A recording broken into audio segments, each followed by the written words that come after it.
Salut, c'est Nathan et bienvenue aujourd'hui dans cette toute nouvelle vidéo. J'espère que vous allez bien. Nous allons parler des avantages de créer aujourd'hui une entreprise au Maroc. Il y a de cela 10 ou 15 ans en arrière, c'était un pays qui n'intéressait pas autant d'entrepreneurs aujourd'hui. Mais lorsqu'on parle quand même des pays où il est favorable de créer aujourd'hui une entreprise en Afrique, le Maroc va pouvoir figurer en tout cas dans les top 5 ou les top 10 des meilleurs pays pour s'attendre à une rentabilité. Mais avant de parler des principaux avantages de créer une entreprise au Maroc, je te conseille de t'abonner à la chaîne en activant la cloche de notification qui est juste en dessous, juste là, pour que tu sois tout de suite alerté sur les prochaines vidéos qui seront publiées concernant l'entrepreneuriat et l'investissement en général. Abonne-toi, c'est très important pour t'apporter un maximum de connaissances, et si tu as besoin d'un accompagnement, si tu veux vraiment bénéficier de programmes que j'ai mis à disposition et d'un guide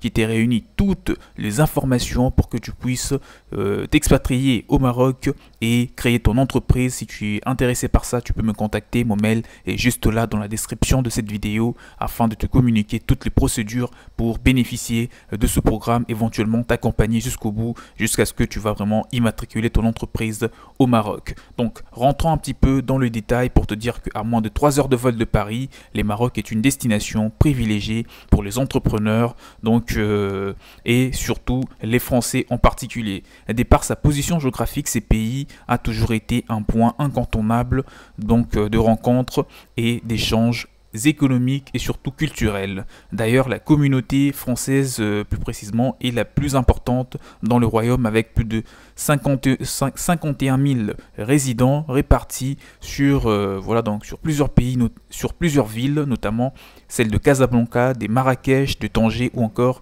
de Agadir. Créer une entreprise au Maroc a certainement des avantages, comme tu t'en doutes, mais aussi quelques inconvénients. Bon, dans cette vidéo, je vais quand même je vais seulement te parler des avantages, mais pour te donner une petite idée, rapidement, je te listerai les inconvénients pour que tu puisses avoir quand même une idée sur le deux côtés et faire la balance. Donc, pour rentrer un petit peu dans le vif du sujet, parlons des avantages ou des raisons qui doivent aujourd'hui te motiver à vouloir créer ta propre entreprise au Maroc. Où que tu sois en France, que tu sois en Belgique, que tu sois en Suisse, que tu sois au Royaume-Uni, que tu sois en Côte d'Ivoire, en RDC, au Cameroun, au Gabon, en Afrique du Sud. Partout où tu peux regarder la vidéo, que tu sois en Afrique, que tu sois en Europe ou aux quatre coins du monde, et que si tu es quelqu'un qui est intéressé par le fait d'entreprendre une activité au Maroc, sache que ces informations transmises au travers de cette vidéo t'intéressent énormément. Donc tu n'as pas à te poser des questions, même si je n'ai pas cité le pays où tu résides actuellement, sache que cela t'intéresse du moment que tu es intéressé, bien entendu, par l'entrepreneuriat au Maroc. Déjà, le premier avantage, c'est que on trouve une économie en plein essor. Le Maroc est en train de réaliser une forte croissance en développement des activités économiques à forte valeur ajoutée. Ainsi, le royaume a lancé depuis 2005 un plan ambitieux, un plan d'émergence visant bien entendu à redynamiser l'activité industrielle et économique. Ces plans s'est axé sur certaines activités pour lesquelles le Maroc dispose de forts potentiels de développement. Alors, quelles sont ces activités pour toi qui regardes cette vidéo? On trouve en premier lieu l'aéronautique, ces secteurs, et on trouve aussi l'industrie automobile, l'électricité, l'agroalimentaire et l'industrie du textile sont les axes majeurs de ce plan d'accélération économique mis en place par le Maroc. Le pays a également créé plusieurs zones franches, surtout à Tanger, qui accueillent les grands équipementiers mondiaux de l'industrie automobile plus précisément.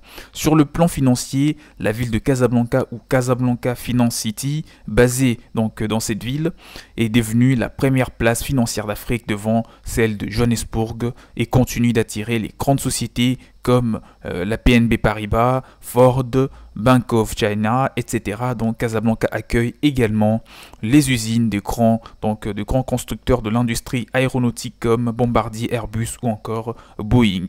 La ville dispose aussi de plusieurs infrastructures visant à encourager les jeunes à développer et surtout à créer des startups, des startups un petit peu partout. Donc il y a des incubateurs et des accélérateurs d'entreprises dans le but vraiment de orienter au maximum les jeunes ayant de projets ambitieux vraiment sur le marché marocain. Donc pour te dire que les startups et des entreprises dans le domaine de la nouvelle technologie surtout sont le plus ciblés dans ces accompagnements. Un autre avantage de créer une entreprise au Maroc, c'est qu'on trouve la proximité avec l'Europe. Avec une distance de seulement 14 km de l'Europe, la position géographique du Maroc est considérée vraiment comme celle et étant plus stratégique de toutes. L'accord de libre-échange conclu avec l'Union européenne permet à toute entreprise implantée au Maroc d'importer des produits fabriqués dans l'Union européenne sans payer des droits de douane. C'est également valable dans le sens inverse, donc ainsi chaque entreprise implantée au Maroc peut exporter ses produits vers ses clients européens qui seront également exonérés des droits de douane dans leur pays, dans leur pays d'origine. Cette proximité contribue à réduire donc le coût logistique, améliorer également la compétitivité des prix et surtout à favoriser les échanges commerciaux entre le Maroc et l'Europe plus précisément. Alors un autre avantage, c'est que on trouve donc le Maroc aux portes de l'Afrique. D'une manière générale, les marchés africains sont relativement stables face aux fluctuations de l'économie internationale. Ces marchés sont encore à développer et disposent de plusieurs atouts et potentialités. L'avantage d'investir en Afrique ou de créer même une entreprise en Afrique, c'est que il y a pas mal de choses qui n'ont pas encore été faites, sinon très peu en tout cas, ou peut-être même mal fait. Donc si vous lancez une entreprise et que vous vous basez sur une idée qui a soit déjà marché en Europe et que vous l'amenez en Afrique, mais que vous la structurez comme il faut, vous l'adaptez vraiment aux habitudes des consommateurs africains, eh ben, il y a une forte chance que vous puissiez réussir. Donc c'est comme ça, et c'est ce qui rend quand même l'Afrique un continent donc où il est facile d'émerger, et surtout parce que le coût de la création d'entreprise dans la plupart des pays d'Afrique, pas qu'au Maroc, est relativement bas. Donc le coût est faible, donc ce qui facilite et surtout ce qui donne accès à tout le monde de se lancer dans l'entrepreneuriat. D'ailleurs, les pays africains réalisent des taux de croissance assez élevés par rapport aux autres marchés mondiaux de plus en plus saturés. De par sa position géographique, le Maroc est un choix privilégié pour tout entrepreneur désirant renforcer sa présence commerciale sur le continent africain. Un autre avantage d'entreprendre au Maroc, on trouve une ouverture aux grands marchés mondiaux. Donc créer une entreprise au Maroc signifie tout simplement avoir accès à un marché de plus de 1 milliard de consommateurs, donc ayant un pouvoir d'achat très élevé. En effet, ce pays est lié à l'Union européenne par un accord d'association et bénéficie d'un statut avancé incluant un accord de libre-échange, comme je viens de le dire un peu plus tôt. De plus, le pays entretient des bonnes relations économiques et dispose de plusieurs conventions juridiques et sociales avec la France plus précisément. En plus de l'association avec l'Union européenne, ce qu'il faut que tu saches à ce niveau, c'est que le Maroc a conclu des accords de libre-échange avec quelques pays en tout cas qui sont également intéressants dans l'entrepreneuriat ou même dans l'investissement en général, et ces pays sont déjà les États-Unis, ensuite la Turquie, et après je peux te citer l'Égypte, la Jordanie, les Émirats arabes unis et enfin la Tunisie. Il entretient également des bonnes relations économiques avec certains pays africains comme le Sénégal ou encore la Côte d'Ivoire. Des négociations sont aussi en cours avec la Chine et le Canada visant à renforcer les échanges commerciaux et la conclusion surtout des nouveaux accords de libre-échange, ce qui va renforcer davantage l'attractivité du pays. Donc pour te dire, le Maroc est un pays intéressant pour entreprendre, mais à condition d'avoir toutes les idées au clair pour que tu puisses savoir ce que tu vas vas réellement faire, comment est-ce que tu vas lancer ton entreprise et qu'est-ce qu'il faudrait que tu fasses pour que tu puisses avoir un maximum de clients très rapidement. Donc là, on arrive tout doucement vers la fin de cette vidéo. Je peux encore te donner un autre avantage de lancer son entreprise au Maroc, c'est sur le point donc judiciaire, parce qu'on trouve un système judiciaire qui est très proche du système français. Le Maroc a hérité de la plupart de son système juridique de la période de la colonisation belge, de la colonisation française, je veux dire. Le droit commercial est en principe inspiré de la jurisprudence française, sauf bien évidemment quelques particularités, donc spécifiquement religieuse et sociale, d'accord, puisque voilà, donc dans certains cas de figure des lois sont liées voilà, donc à la religion, etc. On va pas trop rentrer dans le détail. Depuis 1997, les pays disposent de 8 tribunaux de commerce installés dans les grandes villes du royaume. Donc un autre avantage, c'est une main-d'œuvre qualifiée et très bon marché. Le système éducatif marocain s'inspire largement du système français. D'ailleurs, le français est la deuxième langue du pays et la langue principale des études supérieures. Donc, ceci facilite la communication avec les collaborateurs marocains et favorise surtout l'échange d'idées. On peut aussi citer une stabilité politique. Contrairement aux autres pays de l'Afrique du Nord, le Maroc est une monarchie constitutionnelle qui jouit d'une stabilité politique assez remarquable. Grâce à cette stabilité, le pays continue d'attirer les investissements étrangers et surtout de renforcer son classement comme deuxième destination africaine privilégiée par les investisseurs étrangers. On peut aussi citer la même structure d'entreprise qu'en France. Les formes juridiques des entreprises marocaines sont similaires à celles qu'on trouve en France, donc ce qui facilite la compréhension dans les démarches visant à créer son entreprise. Et pour finir, on peut citer les avantages fiscaux.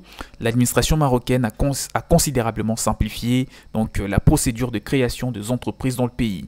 Grâce à l'introduction du guichet unique, il est désormais possible d'entamer toutes les procédures administratives donc dans l'un des centres régionaux d'investissement. La création d'une entreprise dure en moyenne 15 jours au Maroc et peut être entièrement confiée à un représentant. J'en ai parlé dans les précédentes vidéos sur comment créer une entreprise au Maroc que je t'invite à consulter pour en savoir plus à ce niveau. Donc on peut aussi citer une bonne infrastructure. Durant les dernières décennies, le Maroc a fortement développé son infrastructure routière et ferroviaire. Donc le réseau autoroutier s'étend sur plusieurs millions de kilomètres et relie les principales villes du pays. Parlons maintenant des inconvénients. Je vais vraiment te les lister rapidement pour t'aider à avoir une petite idée, parce qu'on est vraiment arrivé à la fin de la vidéo.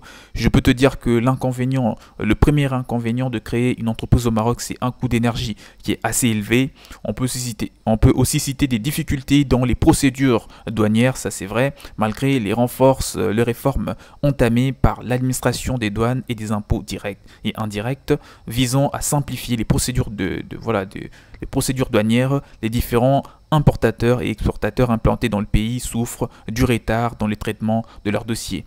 Et on peut aussi citer parmi les inconvénients des difficultés dans les procédures administratives. Le Maroc est relativement en retard dans les processus d'automatisation et de numérisation des procédures administratives.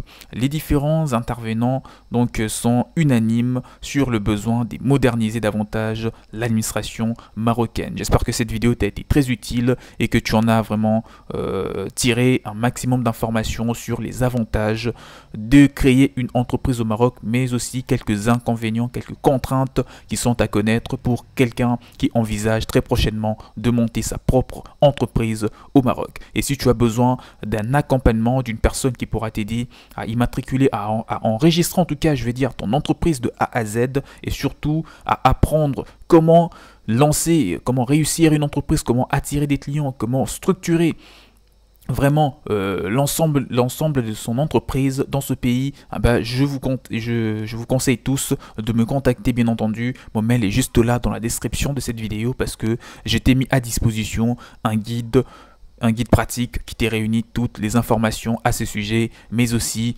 des formations et des programmes d'accompagnement, des coachings sont aussi là, donc pour vous aider au mieux à réussir dans l'entrepreneuriat au Maroc. Et pour finir, abonnez-vous massivement en activant la cloche de notification qui est juste là en dessous, afin de ne rien rater sur les prochaines vidéos qui seront publiées par la suite. Likez la vidéo, partagez-la pour qu'elle apporte un maximum de valeur à ceux qui veulent, à ceux qui sont motivés, surtout ceux qui veulent réussir leur entreprise au Maroc. Quant à moi, je vous dis à la prochaine, portez-vous bien, ciao ciao.